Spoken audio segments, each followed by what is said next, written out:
Welcome to today's episode of the Virginia Investor Podcast. We have a really awesome guest on today. I'm super excited to have her on the podcast. She was a tour manager of the Warped Tour, which I want to learn about and figure out what that experience is like. That sounds awesome. But she also has experience owning several short-term rentals.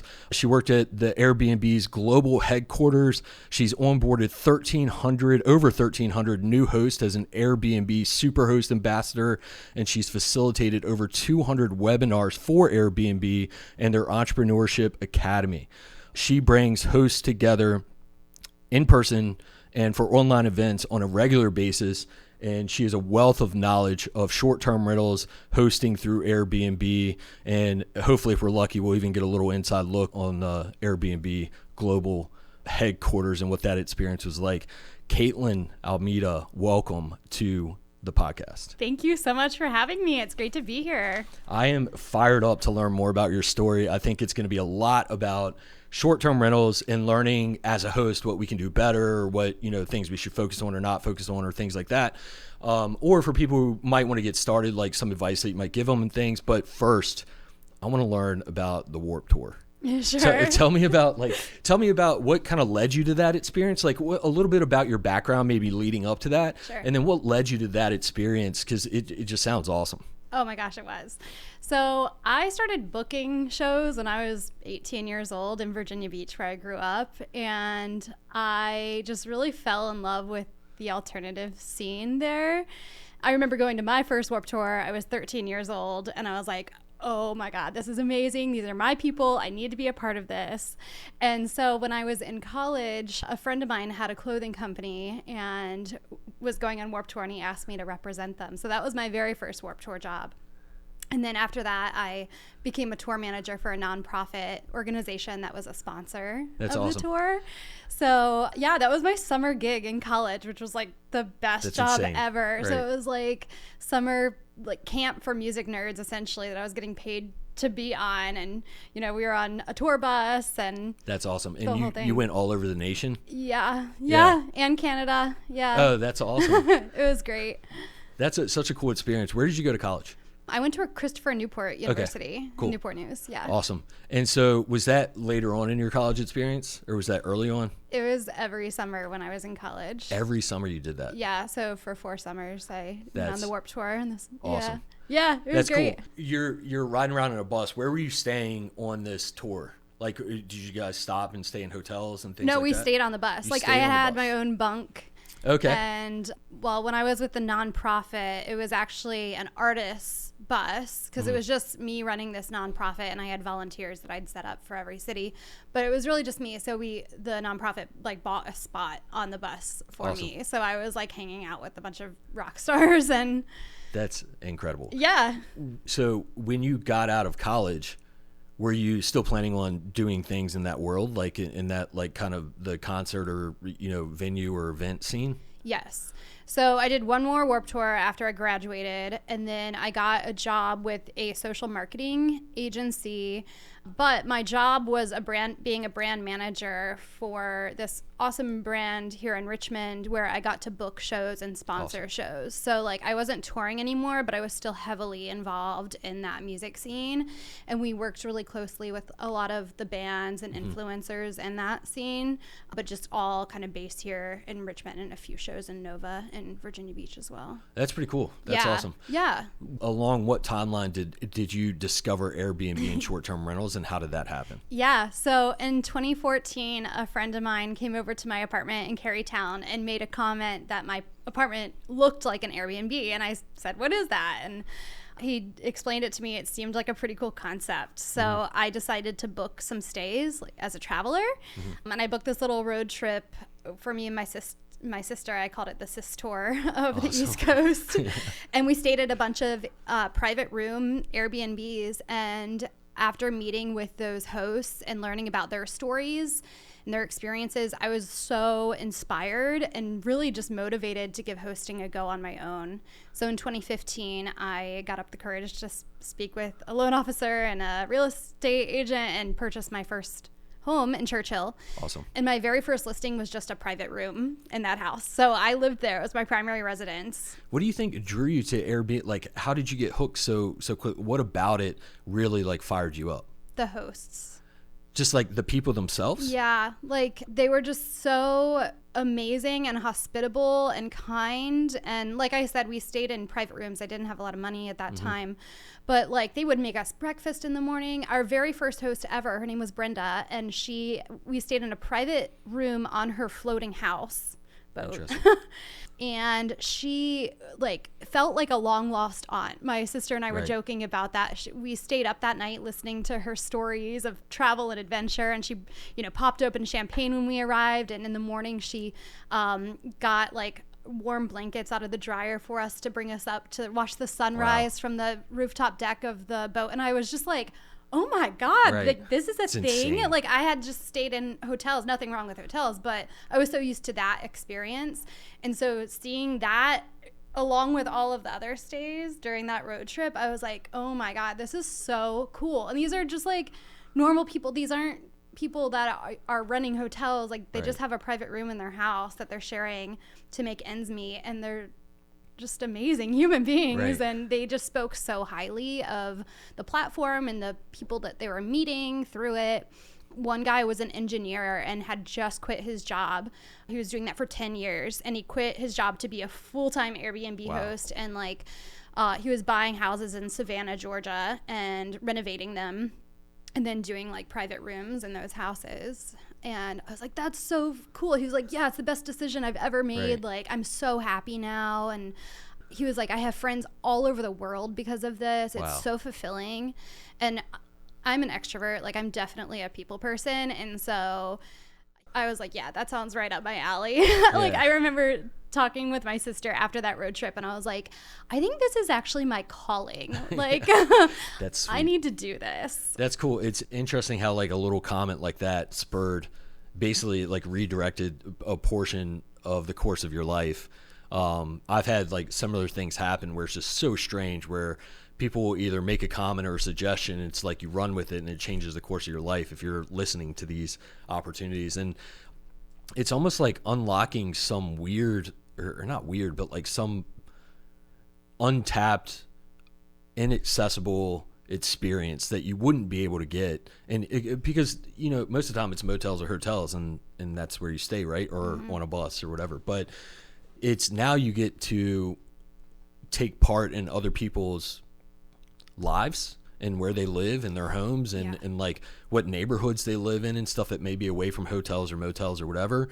And it's kind of like this untapped experience that you get to go on. And I think you probably witnessed that when you were going up and down the East Coast. Yeah, and that's like a whole other thing. Was it wasn't just their spaces that we stayed overnight. It was like they also told us the local restaurants to go to and hikes to do, and like, you know, it was a very local experience that whole trip, like even when we left the Airbnbs. And so that was really neat. I actually did a road trip around New Zealand a few years later for a full month around both islands. And that's what we did. We would book an Airbnb, and we would meet the hosts and ask them what's one restaurant to go to and one local like fun thing to do today. And we just followed their lead, and it was like the most incredible trip. So the next step from that East Coast trip was for you to like figure out how to get one on your own. And that's when you talked to a lender and a real estate agent and bought the house in Churchill. Was that more of an investment play for you, or did you just want to take part in that experience?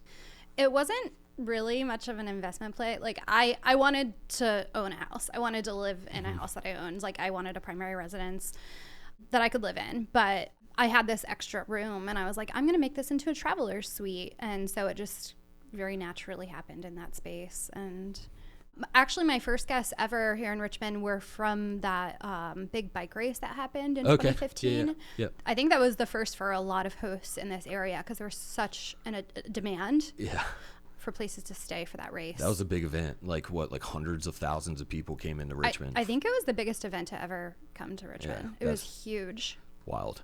And so good timing. Timing for anyone who had short-term rentals, because I'm sure the hotels were booked. Yeah. You know? What was your experience like? Was it what you expected, that first rental that you had, that first room, was it everything you hoped and dreamed for, or did you have, like, what was your overall experience?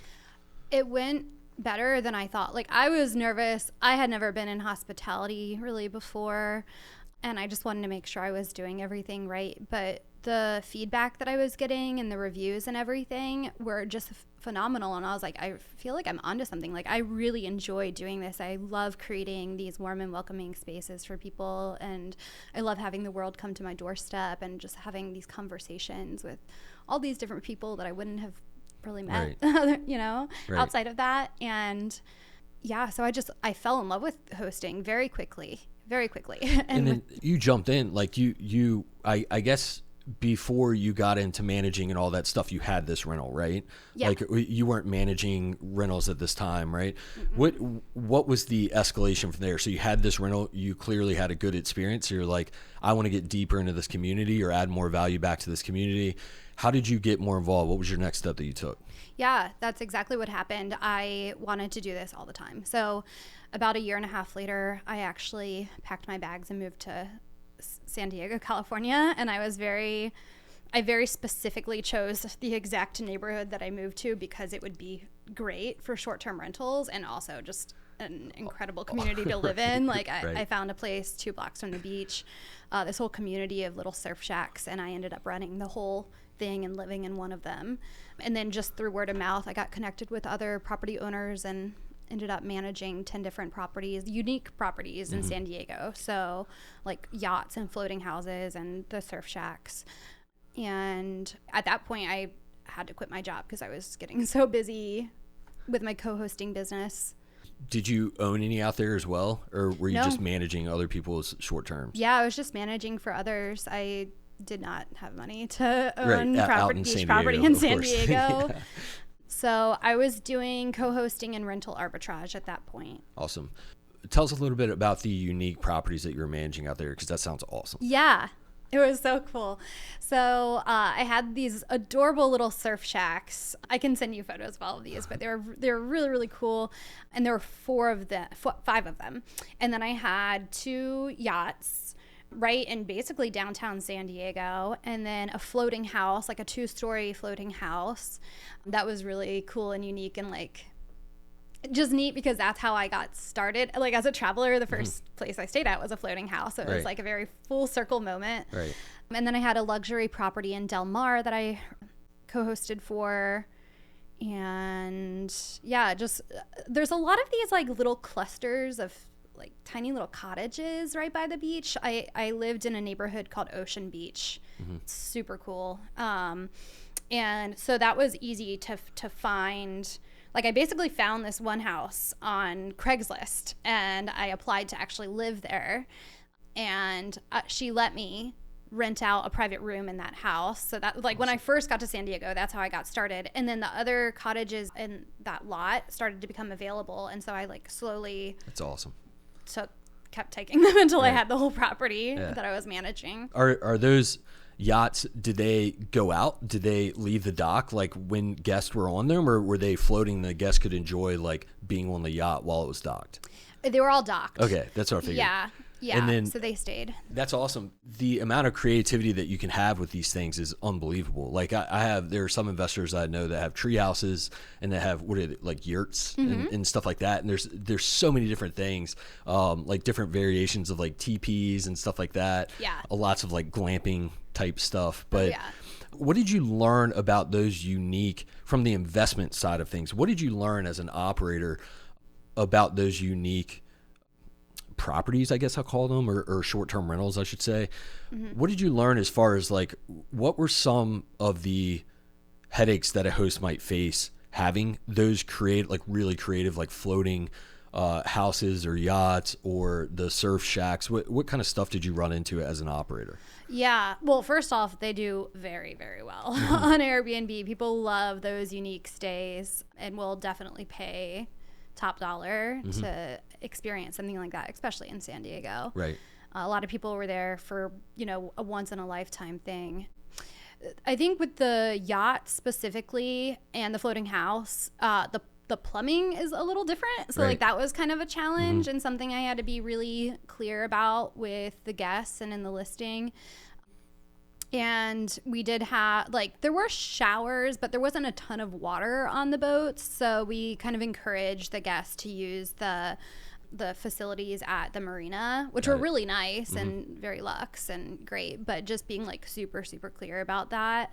That was probably the biggest challenge. And, you know, they have to be like pumped out, like, and whatnot. So just like coordinating all of that, just an extra thing to do. But with the amount of money that they were bringing in, it was completely worth it. Right? Yeah, because I guess from a business perspective, if you're bringing that much revenue, and you likely, I mean, who knows what the overhead is, or, you know, if the yachts are paid off or not or whatever, but it seems like it would be easy to maintain at that point. Like, it just generates from what I've seen, at least in this market in Richmond, short-term rental will generate top-line revenue like 3 to 4x what a long-term, or I probably should say more conservative, like at least double what a long-term rental, but sometimes up to 4 times what a long-term rental can bring in.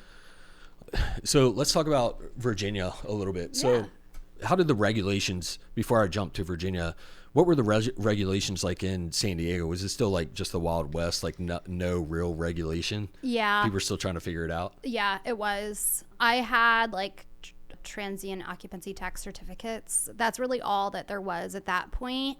After I left San Diego, that's when they had a law come in. So I was like there at the perfect time before I really had to do anything crazy as far as permits go.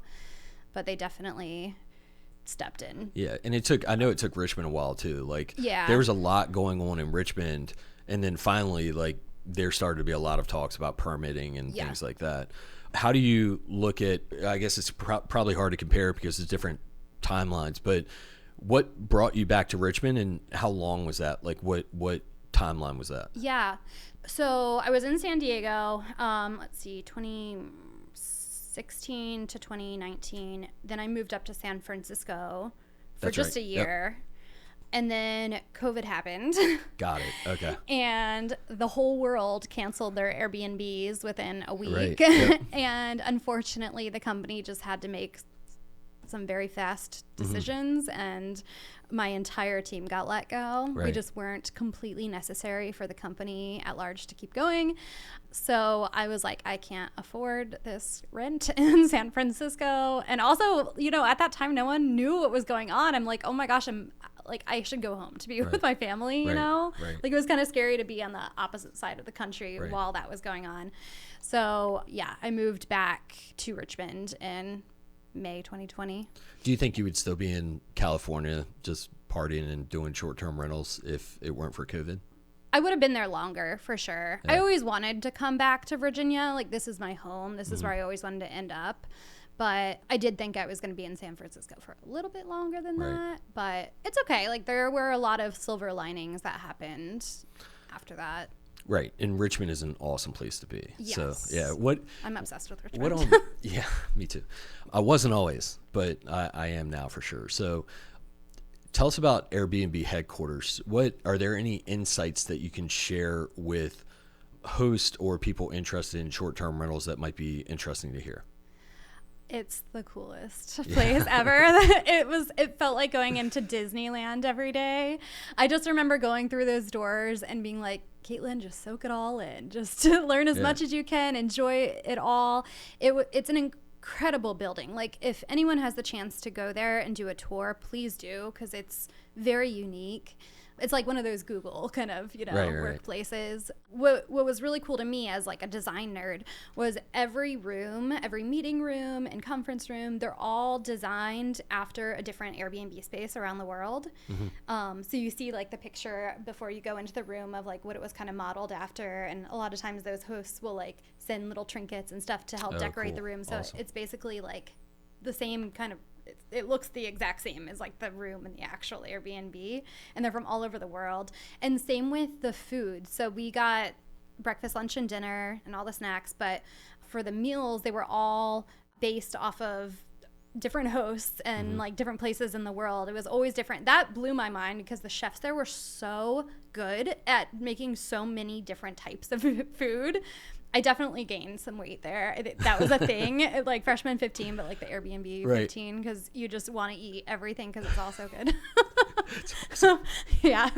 I mean, it was just such a cool experience. Like, there were people on tricycles, like, throwing you ice cream sandwiches, like, in the middle of the day, like, to your desk. And they had great parties. And that's exactly what I imagine, like the Google and every like all those big tech headquarters. That's what I imagine. It's just a big circus with like some awesome, like really intelligent people there, like doing insane things, but also a circus, like just insane. I had never worked in an office before. That was actually the only time I've ever worked in an office. So you thought all offices were like that? Well, no, but I was just like, this is really, really cool. Yeah. Were there any insights that helped you? Because you do coaching, you do consulting, you help host get onboarded, and you help optimize their listings, and you help with design. Is there anything working at Airbnb headquarters that you got that other people might not see, where you're like, oh, Airbnb really likes this at a listing, or maybe they really don't like this, and so I can help my host out in that way? Oh yeah, I learned a lot. Well, the team that I was on, it was called Airbnb Plus. So I was a host advisor, basically an account manager, but I helped people who were already super hosts elevate their listings to be a part of Plus. And so with that, I got to connect them with interior designers and copywriters and photographers, and work with the engineering team, like work with all sorts of different teams at Airbnb to elevate listings. And so just in that, like, I learned so much about like how photos should be taken and how curtains should be hung, and you know, like lots of design tips for sure, by working like side by side with these designers all day long.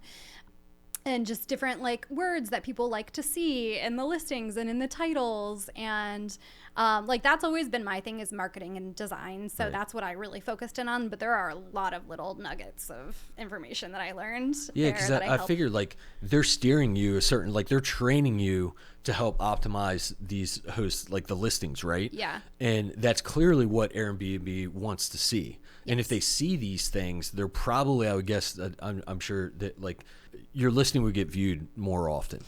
Like it would be a favored listing. Airbnb would maybe favor you as a host, or in some form or fashion deep into the algorithm.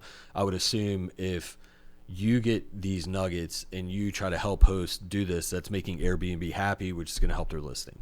Yeah, for sure. And I think one thing also that was so important for that program, and just in general for Airbnb, is just like training these hosts on hospitality and like really going above and beyond. There's a book that I just thought of called Unreasonable Hospitality. Have you read this book? No, I haven't. It's so good. But it's just, you know, really paying attention to what your guest says or what they're coming into town for, who they're with, and just like curating a really beautiful experience for them.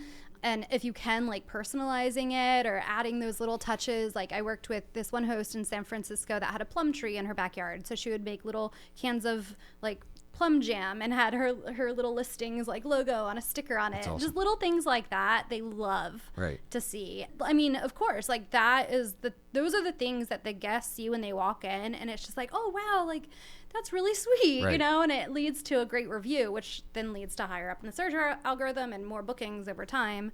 So those little things really matter. And for me, staying in Airbnbs, I haven't stayed in a ton of them. I mean, I've stayed in a fair share, but I think compared to the rest of the world who travels a lot more than I do, other people have stayed in a lot more. But for me personally, I really enjoy, like I look for unique experiences that I wouldn't get anywhere else. So like if I'm going to Charleston or some other area, like I don't want just a normal looking home, because I can do that anywhere, right?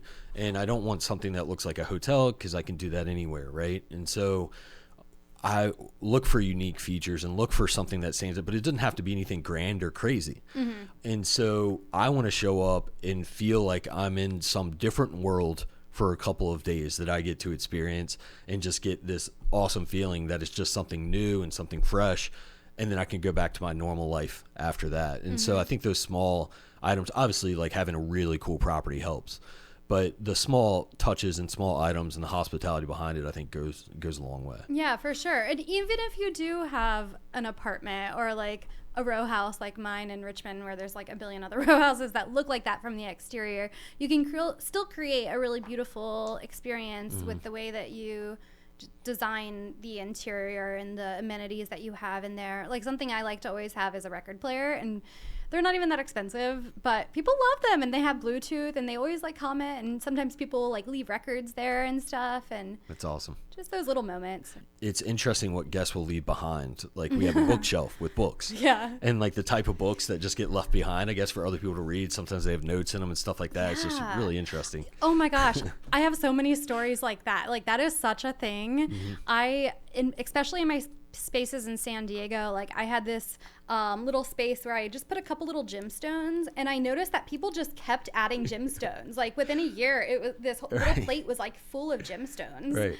And it just naturally, like, I didn't even ask people to do that, and it just became a thing. Right. Or like, I love having chalkboard walls where people can just draw whatever. And I had some really great artists come through, and I had this big wall in one of my studios in San Diego that was just so colorful and fun, and had names of the different people and little notes for future guests to see. And That's awesome. yeah, so fun. It's like the old school way of like the little refrigerator magnets, like the words or whatever. Yeah. It's like multiplying that, like 10xing that concept, because you would show up and like someone would leave like a funny sentence or something on your refrigerator, like those little magnets. And, and now it's like 10xing that concept to do like some really cool stuff. Yeah. In Henrico, our property now, we have 12 acres and we have hiking trails, and Awesome. It's really cool and unique. And my partner Josh keeps saying that he wants to do like set up a treasure hunt or like a geocaching situation, like just on our property. And we got to do that, because I think people would be really into it. I know I would.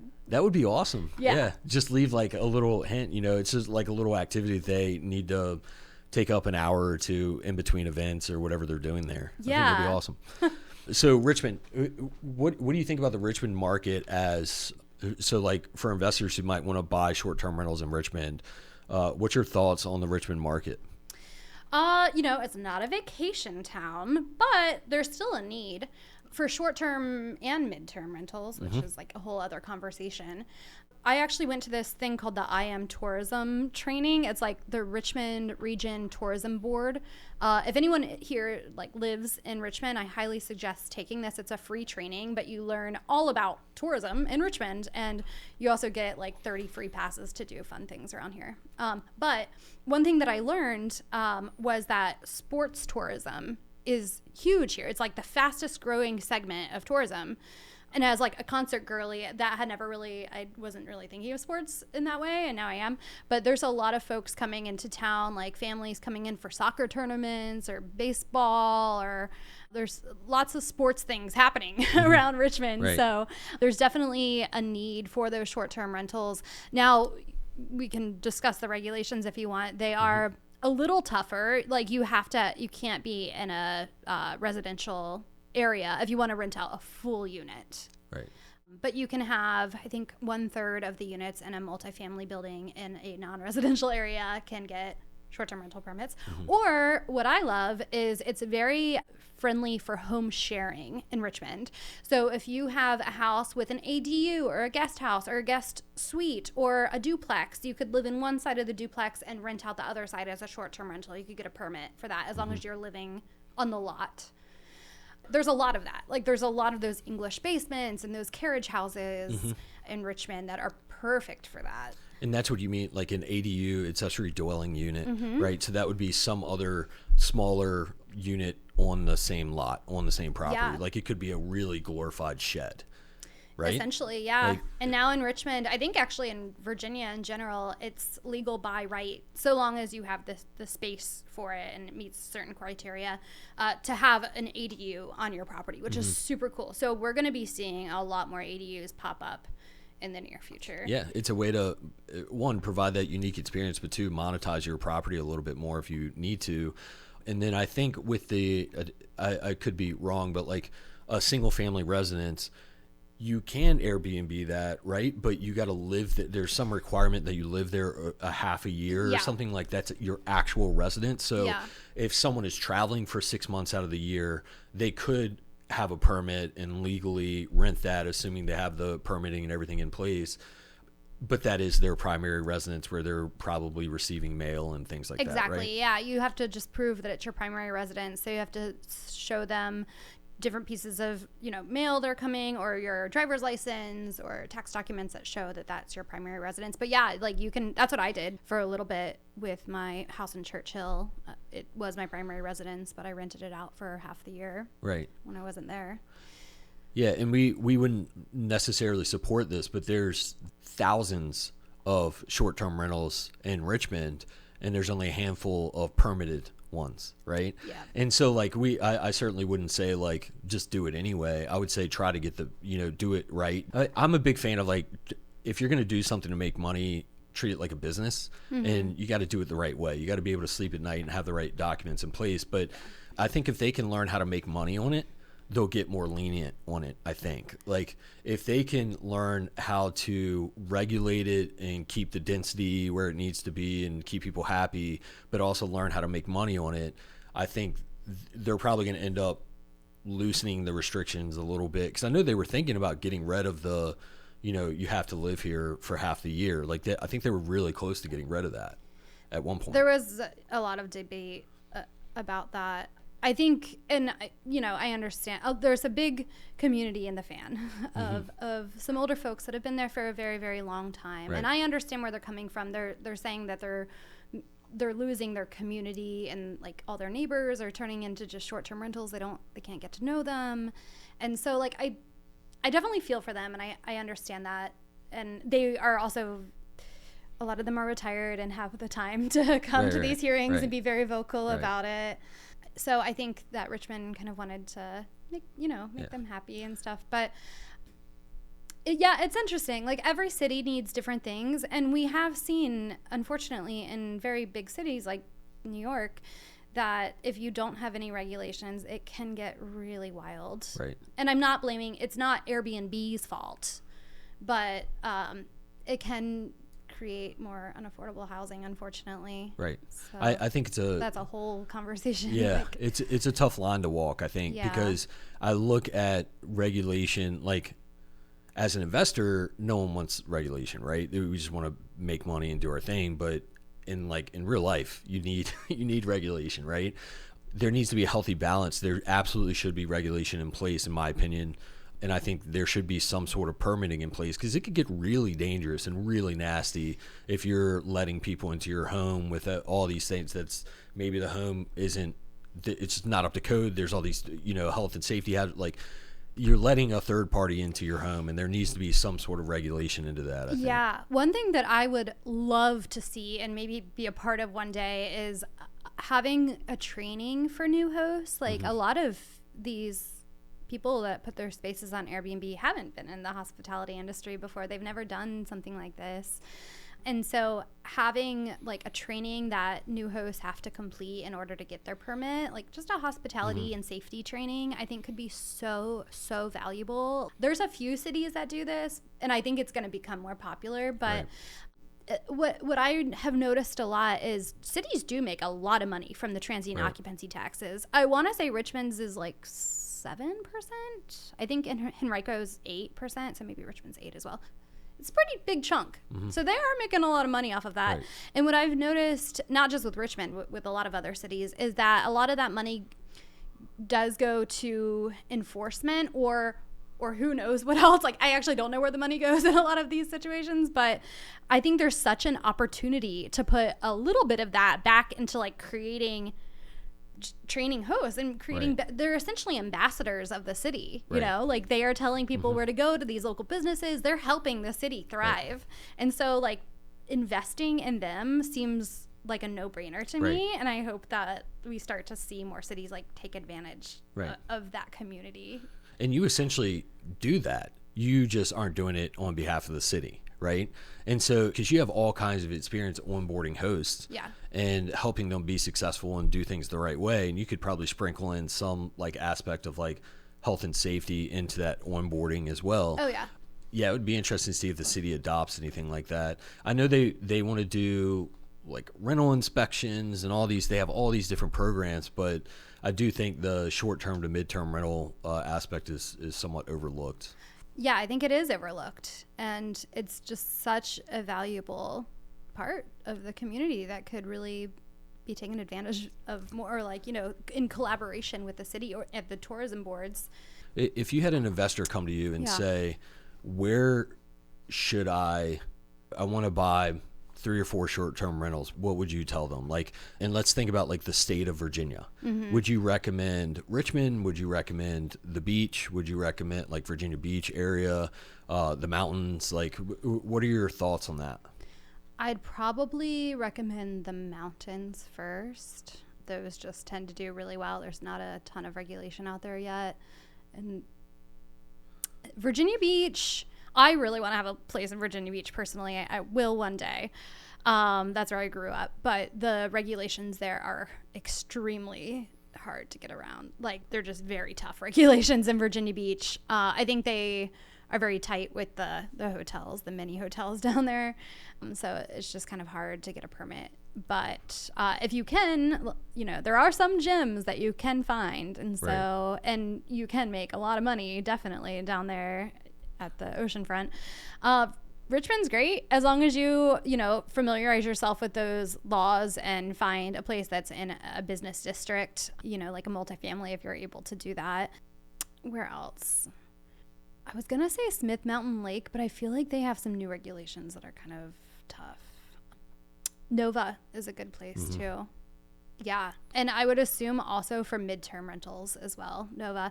But speaking of midterm rentals though, like that's a great segment of furnished rentals in Richmond specifically. I have 2 of them, and I did not want to have midterm rentals. Like, I've always been a short-term rental girly, and that's what I was used to. And when I moved out of my Churchill home, I couldn't get a permit anymore, so I had to pivot to midterm.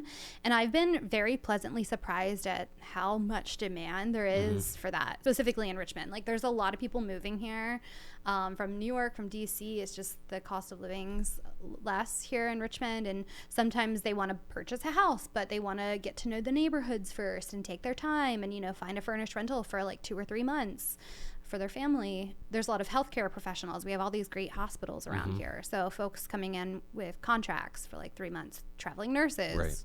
It's a fantastic group of people. Yeah. Where do you find those people? Like, are those still through Airbnb on the midterms, or are you finding them somewhere else? It's kind of a mix. Airbnb, Furnished Finder, and then just Zillow rentals. But of course, with Furnished Finder and Zillow rentals, you create your own lease. But you're also saving a lot, and the guest is saving a lot on the service fees. So that's nice. Again, there's just so many different ways to look at it. I think short-term, midterm, there's so much opportunity there. How would you, like, when I'm talking to investors, every now and then we'll get investors that call us and they'll say, hey, I have this house. I'm looking at having a short-term, a midterm, or a long-term rental. I will try to learn their goals and see financially, like what is their goal, how much involvement do they want to have, what are the regulations and the stuff that they should look out for if they want to do short term or midterm, whatever. Well, there's less with midterm, but if they want to do like short term, and then the risk, like how much risk they want to take. I don't think either one is necessarily risky. I just think there's more risk in my opinion having people in and out on a weekly or half a week or every 3-day basis than having a long term. But at the same time, you can have long-term renters absolutely destroy a property. So I don't know necessarily. I would almost say it's more work to manage. I don't know that the risk, I think maybe saying more risk is probably not accurate. There's probably equal amounts of risk in just about each thing.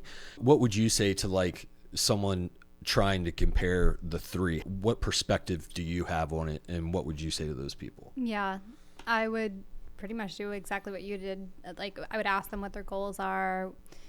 Like, if the place isn't furnished yet, like, do they have budget to make it really nice and because that can get expensive. Yeah. And then, of course, looking at the regulations and seeing, like, what would actually be best for a space in that particular area. I mean, what I've seen in my own experience is that furnished rentals do substantially better than unfurnished rentals. Right. But it is more work. You're right. Right. But like, hopefully you work with a property manager or a co-host that is adding value to that space. Right. So like, even if you're paying 20% for their service, like they're adding 20% to the value of that experience that guests are paying. And that's the idea, right? It's Yeah. like there's no doubt that the short-term rental should, if it's operating correctly, bring in way more cash, right? But there's going to be some higher expenses because there's more cleaning, and if you're paying a co-host or a manager, it's going to be 20%, not 8 to 10%. But at the same time, I think the cash flow is always still going to be higher, assuming it's a well, not talking about the debt side or anything like that, just the operational side of things. And then again, if you can find a good host or a good manager, that sets you up, because then that takes the involvement aspect out of it. Because a lot of people are like, well, I just don't want to deal with that. Well, if you have a great host or a great co-host or a great manager, you might not have to deal with that. It's similar to buying a long-term and hiring a property manager, right? And then you could benefit from that cash. So it's interesting. There's all kinds of options you could do. I also will tell people, like, if you want to go to short-term route, make sure it's also a good long-term. Or worst case, if it's not a good long term, make sure you can sell it if you need to. If anything happens to like short term regulations or platforms where you're getting all your bookings from or something like that, just make sure. And it's the same is true with long term. It's not anything different. Like if it's a long term rental, you need to be able to have like one other plan in case something happens with that as well. Yeah. So let's talk about design. Yeah. What are some tips that you would give to a host that is an easy way to improve value or attraction to a listing? Yeah. Focus on the big pieces. Like, for example, rugs. Make sure that rugs are very large, like area rugs. There's only a couple inches between the wall. Like, I would say the larger the better. And then like curtains, ceiling to floor. That's something I see a lot, is like people will buy curtains that are like just the window's height, and it makes a space look so much more grand and adds so much like warmth and texture when you have ceiling to floor curtains. Blackout curtains are important too for the bedrooms. I'm a big fan of feature walls, so having one wall that's a different funky color, or a mural or gallery wall. I love like macrame pieces because they're not very expensive and they take up a big part of the wall. I love actually I'm a crafter as well, so I love actually making macrame pieces for spaces. And then just photos, like pro photos. I connect with so many new hosts. I've onboarded, over 1,300 new hosts. And that's probably the number one thing that I see is people are like, can you give me some input on my new listing? And I'm like, sure, yeah. And I can tell like they've put so much love and money into this space. They got all new furniture, all the things. And then they just like quickly snap, cell phone photos. And I'm like, dude, right. Like people are really visual creatures, and studies show over and over and over that listings with high quality photos just do better in every way. And there's Airbnb photographers too. Like if you put your space on Airbnb, you can schedule an Airbnb photographer to come out. It's going to be a lot less expensive, and you can pay back with future bookings. Interesting. Which is nice. So it's not even like an upfront expense. Airbnb is heavily incentivized to have really nice listings. I was laughing when you were saying some of this stuff because literally me and my wife built a home last year, and I've always been a guy where it's like, all right, you have curtains, like just hang the rod right over the window, and then the curtain should be like at the bottom of the window. And so like I'm getting ready to like hang rods in our new house, and my wife was like, no, put them all the way up at the top, like they need to be at the. I'm like, where is this coming from? And then now I see it everywhere, like in nice places. I see it everywhere, that like it makes it look so much better if it's. But I'm definitely the person that like would hang the rods right over the window, and then like the curtain would go right to the bottom of the window. And then talking about the rugs and everything, it literally sounds like my wife talking about it, designing our house. Well, yeah, I mean, even I was like doing those things before I got to know some of these designers, and was like, shadowing them every day, going into different Airbnbs, and they were teaching me these things, and I'm like, oh my God, that makes so much, and now I can't unsee it. Like now that's all I see. 100%, yeah. There's lots of little things like that. What is one of the most unique features that you've seen in an Airbnb? You've probably seen hundreds of unique features, maybe thousands, but what are maybe one or two that like really stands out that just blew your mind? Well, the spaces that blow my mind, kind of like you, are like the very unique OMG spaces. So like, oh my gosh, I stayed at this one Airbnb in Joshua Tree, California, and this lady, her name was Lisa Starr, and she was so cool, and she created these like earth dome homes with her own bare hands.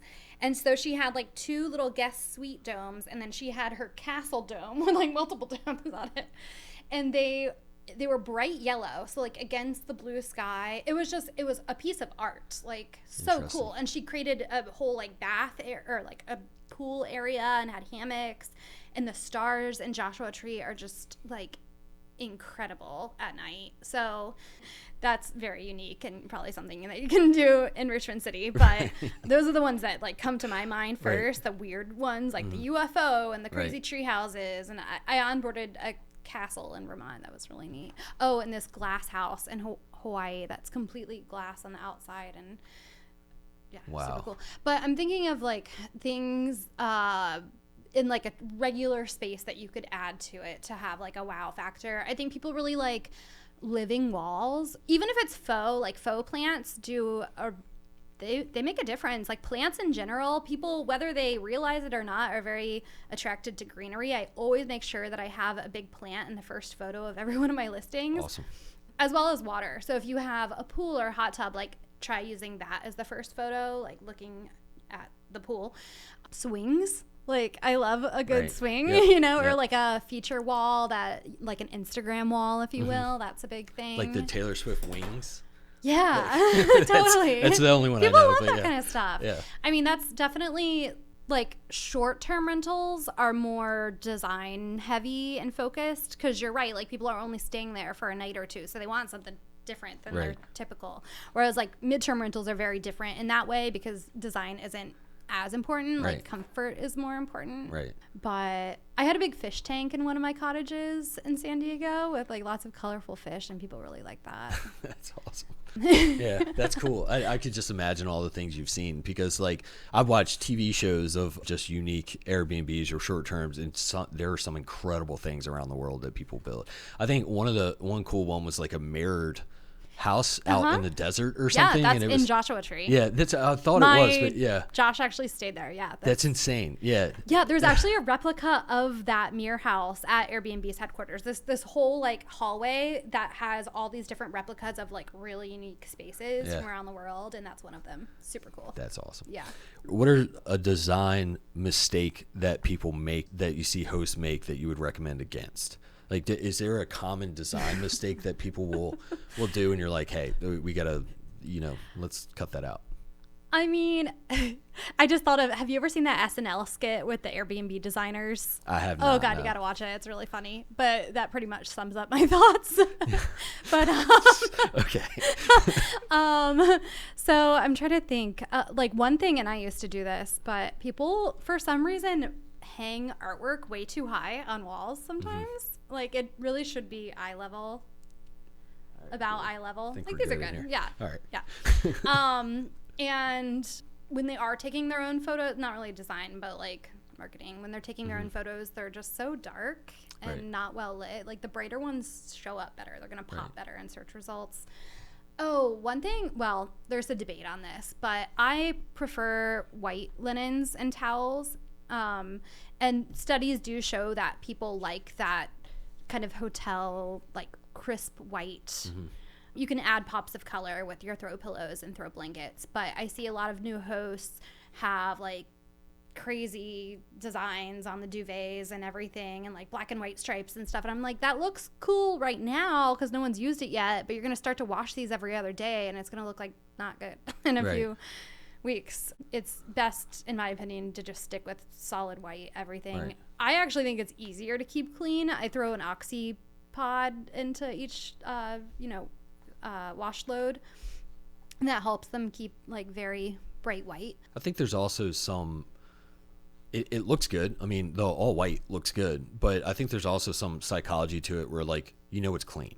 Yeah. Where like if there's a bunch of dark colors and stuff, you're kind of like, all right. But if it's all white and you don't see stains and stuff like that, you're like, okay, I'm getting into a clean bed. before I forget, the professional photo thing is massive in our world too. Like the listings that we see of just dark, like here's a corner of a room with no light taken with a cell phone. And people are like, I can't get my house rented. And it's a $2,500, $3,000 a month rent. And we're like, you could pay $150 to $200 or $250, whatever it is, to get professional photos that you can use for the next 5 years, assuming you don't make any major changes to the house or whatever. Use for the next 5 years and have professional photos for your house that look amazing, look incredible. It's well lit, and it's got like great just dimensions to them and everything like that. Like it blows my mind that people put so much money into an investment, or especially like a furnished rental, like to build that out, design it, and then try to take cell phone photos or something like that. Is crazy. But again, like a lot of people just they're not even thinking like that. Like they just don't know, they're not from that world. But when you show them, when they finally get some done, I have so many hosts come back to me that are like, oh my God, like this is doing wonders for my listing. These photos are amazing. I could have never shot those like on my own. I'm so glad that I ended up working with a And that's awesome that Airbnb like essentially finances your photos for you. What about pets? What's your recommendation on like allowing pets or not? So that is one of the most searched for like amenities on Airbnb, like filters, is being pet friendly. And so if you're open to it and your insurance allows it, I would highly consider it. I've pretty much always allowed pets and nothing crazy has ever happened. Usually people are very respectful and, the pets are well trained. It's usually dogs. And I do charge a pet fee, $25 per dog per night. And for our guest house, it's called the Bow Hive. It's one of our guest houses on our property.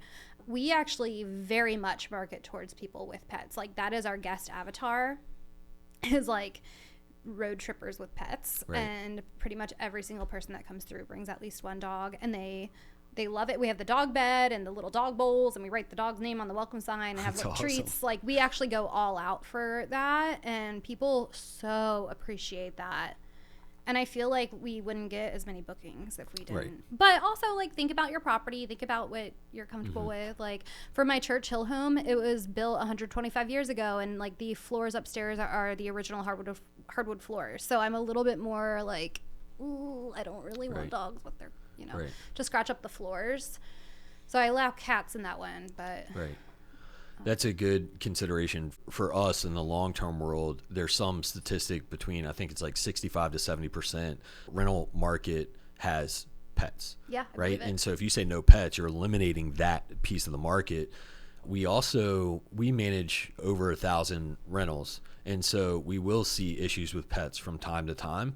But compared to the amount of rentals that we manage where we allow pets on almost all of them, it's the landlord's decision. But we'll give them our suggestion and show them the numbers and everything like that. But like very rarely, it's a very small percent, probably less than 1% that we have issues with pets. Like it is, if you do have an issue, it can be a big issue. But it's very rare that we have issues with pets. Yeah, totally. I was like really nervous to start allowing pets. I didn't for the first couple of years that I was hosting. I'm so glad that I ended up allowing them because it's really been great. And one thing that's also great about furnished rentals is like for short-term rentals, they're only there for a couple days. So you're constantly cleaning. Like even if I have a midterm rental, I have a complimentary cleaning every 1 or 2 months. So, it's not like they're going a year with the pet like all over all my furniture and stuff. Like it's being kept up on a regular basis. Yeah. So you've onboarded over 1,300 Airbnb hosts. What systems or processes do you see or tools do you see that separate the successful operators use versus maybe the people that are stressed out hosts that they don't use? Like what's the difference between successful operators and stressed out hosts as far as like tools, software, systems, things like that?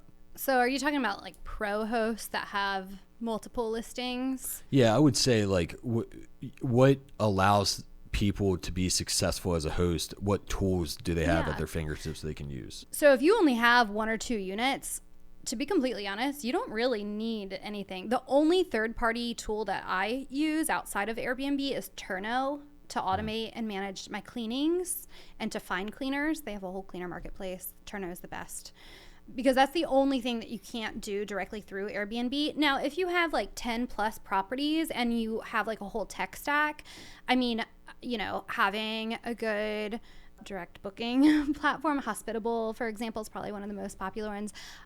Price Labs or Wheelhouse or some sort of dynamic pricing software is going to be super helpful. Like Airbnb does have their smart pricing tool that you can opt into, but with these third-party tools, they are scraping data from lots of other Vrbo and Expedia, Booking.com, Right. everything, all the other OTAs. So that can be really helpful to gather more data and do that automatic dynamic pricing for you. Like Breezeway or Monday.com to help manage any like maintenance or you can have all of that in one space if you're like managing a bigger portfolio and a team. ChatGPT. Yeah. That's another one that I actually do pay for, but it's not really software. Right. But I use ChatGPT all day long, every What day. do you use it for as far as like managing your short term? How do you use it? Yeah, it's great to help you write like your descriptions for your listing. And even if you are, you can still go in and tweak it and whatnot. But if you're kind of having a writer's block and you need to write a solid listing description, that's super helpful. Writing, like maybe something happens with a guest, they message you and you're just not sure how to reply. It's a great tool to use to see the best way to kind of like handle that situation. Everything, like any questions that you have, even like what amenities are really popular in this area for a short-term rental guest. And I've seen investors start to use it to like analyze their own investments. And I'm like, oh yeah, you got to be careful with that. But I've seen people like start to teach it to do that. It's which is wild. Pretty cool. Like, and as a designer, it's something that I use for my mock-ups. Like I can upload a photo of what a room currently looks like, and I can say, put Pennies from Heaven Orange by Benjamin Moore on this wall and add 2 plants right here and add these throw pillows and, send the exact throw pillows that I want. And it does it for me. I don't have to pay for like some crazy design software anymore. That's actually exactly what I did for this studio. Really? Where I was just like, because I know nothing about design, and I took a picture from like standing back there towards the wall, which you won't be able to see it on the whole thing on camera the way we have the camera set up now, but basically just told like what feel and what look, and like, hey, I want something in that corner, I want something in this corner, and we're maybe like some sort of small table in the middle, and this is like, I just prompted like kind of the thought process that I had, just said put what you think looks best, and it gave me some version of it.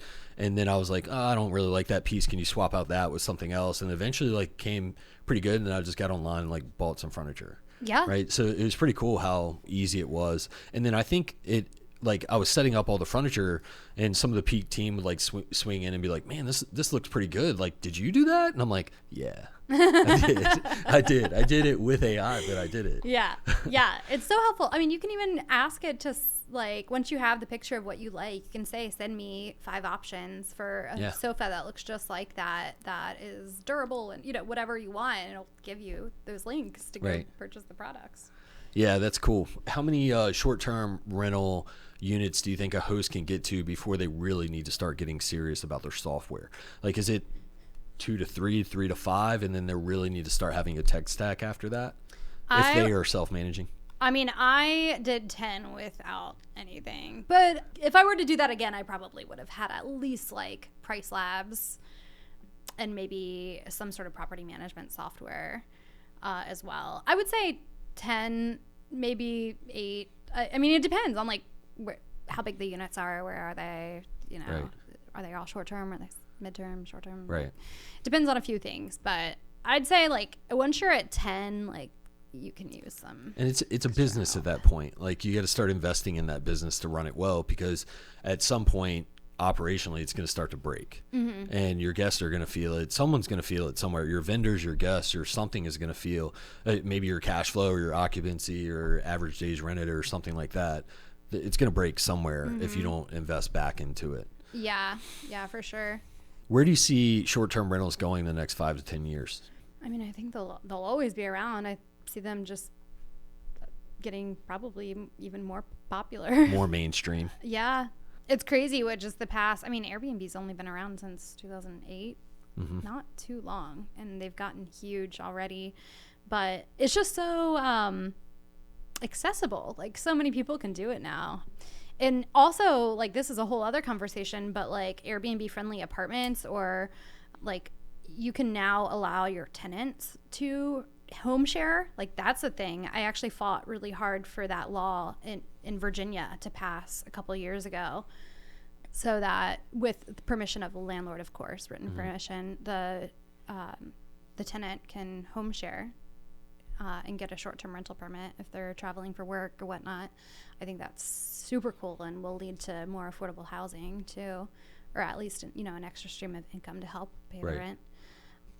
But yeah, I think we're just going to see like more unique spaces and just cool ideas. I mean, there's definitely like a lot of competition too, though. So you got to stay on top of it.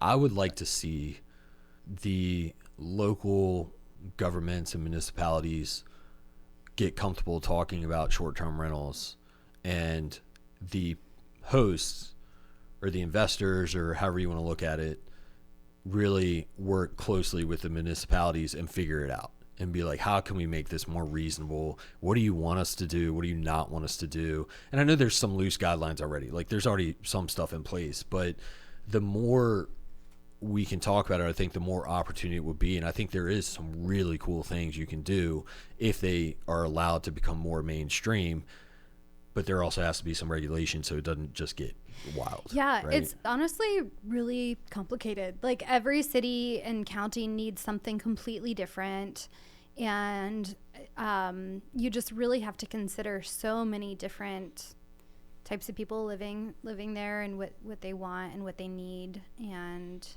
I think for Richmond is extremely home share friendly, and I think we're going to continue seeing cities being at least that. Like, maybe not entire homes in residential areas being given short-term rental permits, but like, we're going to see more ADU by right laws pop up all over the place. Like, that's going to be really big. More like multi-generational housing. I actually, little shout out to, I have an Instagram page called Share RVA if anyone's interested in. I specifically post listings that, like, current houses for sale that would make fantastic home shares, so that either have that ADU or a duplex or that basement where you it would have to be your primary residence or your tenant's primary residence, but then they could rent out the additional living space. Interesting. Yeah. This probably is not legal, but like, if you put a tenant in one side and then that owner, the property owner, then Airbnb's the other side, that doesn't make it, like, would it have to be the tenant because they are the occupant of that property, like the resident, the primary resident? That's probably what it is. So the tenant would have to That's Airbnb a really good question. Like, I would think that the tenant, with permission from the landlord, could get a permit to do a short-term rental on the other side, but then, like, the landlord could just become a co-host and do everything. Yeah, I need to look into that. That's a really good question. I've seen it, and I like that you keep saying with permission from the landlord because we've seen that a couple times where, like, the tenant, we've picked up buildings under management, and the seller or current owner, whoever's passing the building to us to manage it, it's just like, everything's good, and we'll go, like, tour the properties, like, oh, this one looks really clean, it's furnished and has signs showing you where things are in the unit, and we're like, do you know they have like 5 Airbnbs or short-term rental units in this apartment building that we just started managing? And the buyer would be like, no, we had no idea. And so we're like, okay, what do you want us to do with it? Whoa, like, that's wild. We can either, someone can continue running it this way, assuming it's like permitted and legal, or we can convert to a long-term or try to get it rented, furnished or something. But there are certainly people that do it without permission of the landlord. I think it is important to get that permission, obviously, yes. Especially, I'm going to say that. It needs to be very clearly written in the lease. But I've seen it where, there's master leases where, or you could call them master tenants, but there's basically like, we actually would get this fair amount of where people would say, hey, I'll rent 10 of your properties, I'll sign leases on all of them, but this is what I'm going to do. Mm-hmm. Right. And I kind of like, I appreciate the hustle, But generally what those messages look like is it'll be, we provide corporate housing and blah, blah, blah. And then very small, this big, which is what I don't like. Like, just be transparent. At the very bottom of the message would be like, we may find our guests from Airbnb. You know, and I'm like, okay, I know what you're doing. You're basically arbitrage, right? You're going to sign a lease, and then you're going to just do this thing without owning it and just run them, you know, these short-term rentals. I've seen it where the landlord knows they're going to do that. They fully understand it, and they share profit. And I think that's pretty cool, where it's like, it's essentially like having a manager or co-host, where the landlord's like, okay, you can do this. I'm going to get rent from you every month, and so that protects me. And then we have this other agreement in place that you're also going to show me your finances. I'm going to get 20% of your cash flow or profit or whatever on top of that, so that they get a higher rent. In those situations, I've seen them work out pretty well, assuming, but that's a business partnership at that point. Yeah, So, I do think that those are going to become a lot more popular too, especially with the Airbnb friendly apartments. Like, have you looked into that at all? Not specifically, no. I mean, I know developers that are developing apartment buildings that are for rent, that have reserved spaces for short-term rentals, but I don't know specifically designated Airbnb apartments. No, these are like residents who live in these apartments have long-term leases, but they are allowed to home share.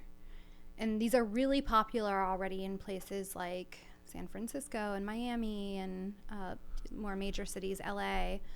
There's a whole Airbnb friendly apartments page on the Airbnb website, but they still have to get a permit from the city or the county, and they do a revenue share. Usually it's 10 to 20%. And yeah, what is there's a big apartment management company, Greystar. Yes, they have a lot of them. Interesting. But any in Richmond that you're familiar with? No, not yet. They're coming though. There's a lot of them in Nova already. This is still fairly new. Airbnb friendly apartments launched like a year and a half ago, 2 years ago. I actually got to do like a whole speaking tour with them in San Francisco and go to a bunch of different apartment buildings that allow it and speak with the residents, which is super cool. But it's wonderful because the residents are making an extra bit of income, especially in places like San Francisco, where it's a lot of business folks that are traveling a lot and they're not there. It's like they might as well put their space up if they're comfortable with that. And then the apartment building is making a lot more money. The city is making more money from the transient occupancy taxes. Right. They are able to pay their rent more easily or have extra money to do fun things. Yeah, that sounds really interesting. A very structured way of doing it instead of less of like the Wild West, just like, yeah. Hey, this and is there's also like apartment buildings can set up specific rules to no dogs or whatever it might be, and they have to, of course, abide by those rules. We're going to see that a lot more. Like it's going to be big. I've actually allowed my tenants to do that as well, and they're so grateful for it.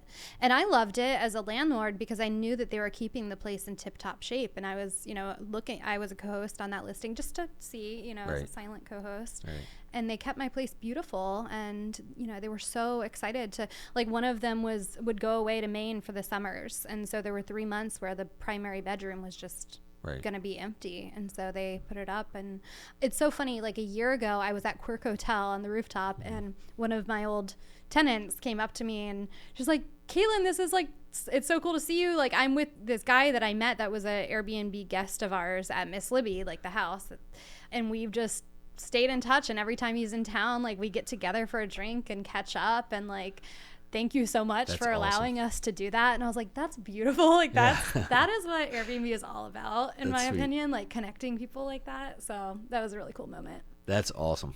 What would you say to someone who is listening to this right now and they're really interested in getting a short-term rental in Richmond? What advice would you give them as their first step? I would, make sure that you familiarize yourself with any of those local laws, and then, join a free webinar. There's so many free resources out there. I do a webinar every other week directly through Airbnb. It's Intro to Hosting. You learn all about the platform basics and how to set up your listing, just little tips and tricks, things to think about. There's great YouTube videos out there. I think one thing that kind of bugs me a little bit, it makes me a little sad, is because Airbnb has gotten so popular and big, there's a lot of other businesses that have sprouted to like, oh, you like a coaching business where, okay, you're going to pay me $10,000 and I'm going to teach you how to be an Airbnb host. So like, please don't do that. There are so many free resources out there, like even directly through Airbnb.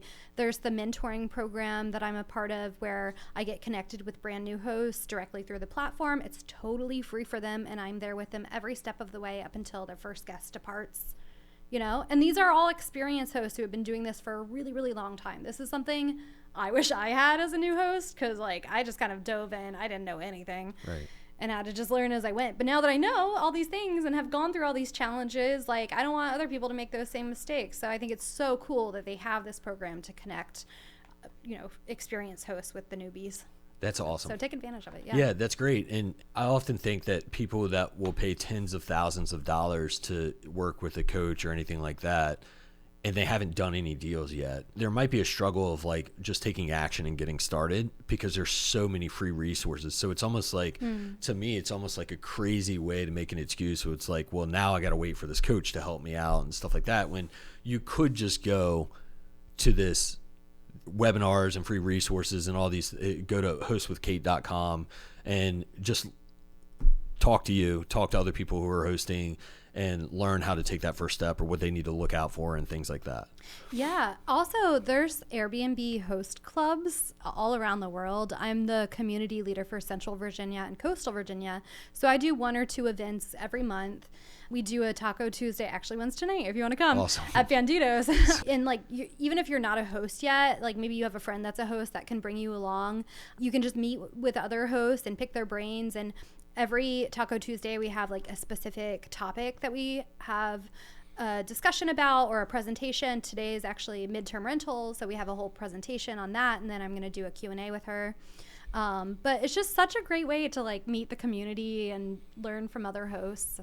Do you have any crazy vision for yourself over the next 3 to 5 years? Like what's next for you? Just more of just getting into this and supporting people, or anything else coming up over the next few years? Well, personally, I have quite the vision for our property. As I mentioned, we have a very unique property in Henrico, and currently we have 2 guest houses, but we also have 7 industrial garages attached to those guest houses that are currently just sitting there empty. And I have this grand vision of converting some more of those garages into additional living spaces and then having a big event space as well. And we have this huge fire pit in the middle of all of it. And I basically want to get a bed and breakfast permit through Henrico, and so that I can have a bunch of short-term rentals and this event space as well.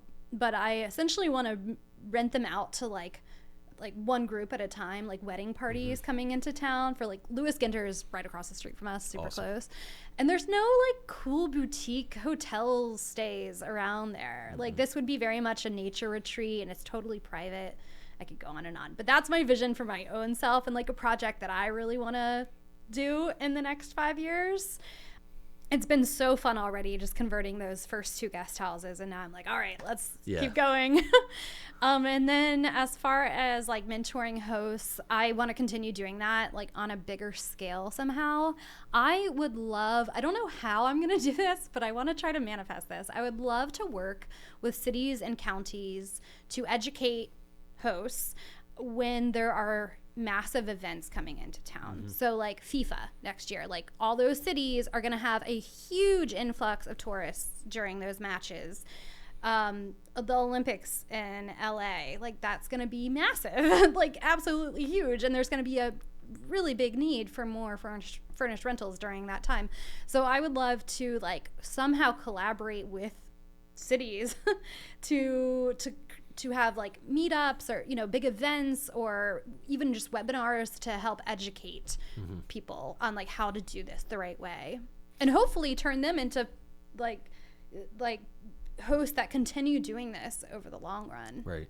You know, that's interesting. And I think if you got started with one city, like if you're able to get in with Richmond and really help Richmond be successful, and they have bigger events come through, because they have some awesome, like you said, like sporting events and tournaments, and I think one of the largest like soccer tournaments in the United States comes here, and then the new like concert venues that they're building out and everything like that. But if you had success helping Richmond, then you could probably share that success and that story with other, kind of branch out from there. But that's pretty awesome. Yeah, that's kind of the idea. Where can people get in touch with you? Yeah, so my website is hostwithkate.com, and all my contact information is on there. Social media at hostwithkate, or at Kate Spaces. That's my personal one. Yeah, those are probably the best ways to connect with me. You had another social that you dropped earlier, right? Oh, Share RVA. Share RVA too. And then they can find your properties on hostwithkate.com, right? Yep, so you can see my whole portfolio there. Are they able to book on there too if they want to come stay? It brings them to Airbnb. So yeah. Got it. Yeah. Awesome. Any final thoughts? Thank you again so much for having me. And to anyone that's thinking about doing a furnished rental or going on to Airbnb, please reach out to me. I would love to help you out and, help you get the wheel turning and create a really beautiful, welcoming space. I think what you're doing is awesome. I think you're adding a ton of value to the short-term rental community. It is definitely a unique experience that guests can get that they're not going to be able to get in other places.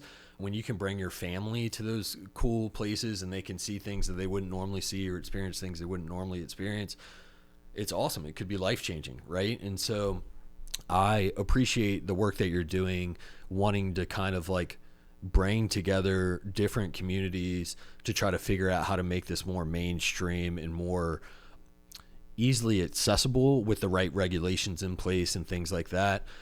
I think it's awesome. I think your mission is awesome. I think you're a great person to be in that seat to do it. And I really appreciate you coming on the podcast to share this information, and definitely encourage people to reach out and go to your website and get in touch with you if they're interested in short-term rentals, working with Airbnb, or just checking out your properties in general. So thank you so much for coming on the podcast. Yeah, absolutely. Thanks for having me.